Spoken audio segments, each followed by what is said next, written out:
റമദാൻ കരീം. അപ്പൊ ഇന്നത്തെ നോമ്പ് തുറക്കും ഇക്കല്ല കേട്ടോ. അവിടെ ഇക്ക പുറത്തേക്ക് ഒരു ആവശ്യത്തിന് വേണ്ടി പോയതാണ്. അപ്പൊ ഇക്ക വരുമ്പോ എന്തായാലും നേരം വെക്കുമെന്ന് പറഞ്ഞു. നോമ്പ് തുറക്കാനായിട്ട് ആകുമ്പോഴത്തേന് എത്തൂല എന്ന് പറഞ്ഞു.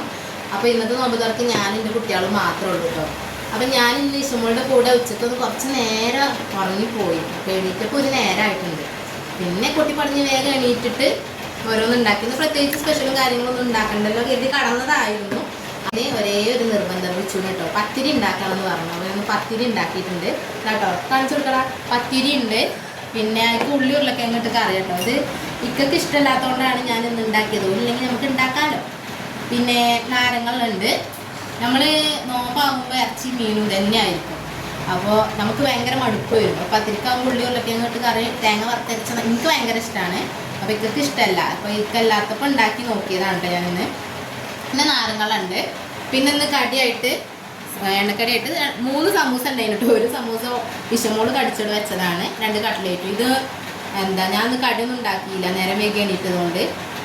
പൊതുവേ ഞങ്ങൾ എണ്ണക്കടികൾ വാങ്ങാറില്ല. നോമ്പാകുമ്പോൾ അങ്ങനെ ഉണ്ടാക്കുന്നതിനുള്ളൂ. അപ്പോൾ ഇന്ന് ഞാൻ ഉണ്ടാക്കിയിട്ടില്ലായിരുന്നു. അപ്പോൾ ഒന്ന് മുത്തച്ഛൻ്റെ മകൻ കൊണ്ടുവന്നതാണ് കേട്ടോ. 3 സമൂസയും 2 കട്ട്ലേറ്റ്. പിന്നെ ഇന്ന് നാത്തൂൻ്റെ വീട്ടിലേക്ക് പോയപ്പോൾ ഒരു കൊടുത്തയച്ചതാണ്. പൂരിയാണ്. ചായ ഉണ്ട്, പാൽ ചായ ഉണ്ട്.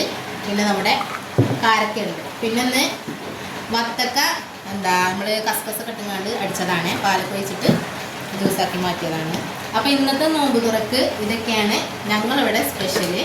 നിങ്ങളുടെ നോമ്പ് തുറക്ക് നിങ്ങളുടെ വീട്ടിൽ നിന്ന് എന്താണ് സ്പെഷ്യൽ എന്നുള്ളത് കമൻറ്റ് അയക്കണേ.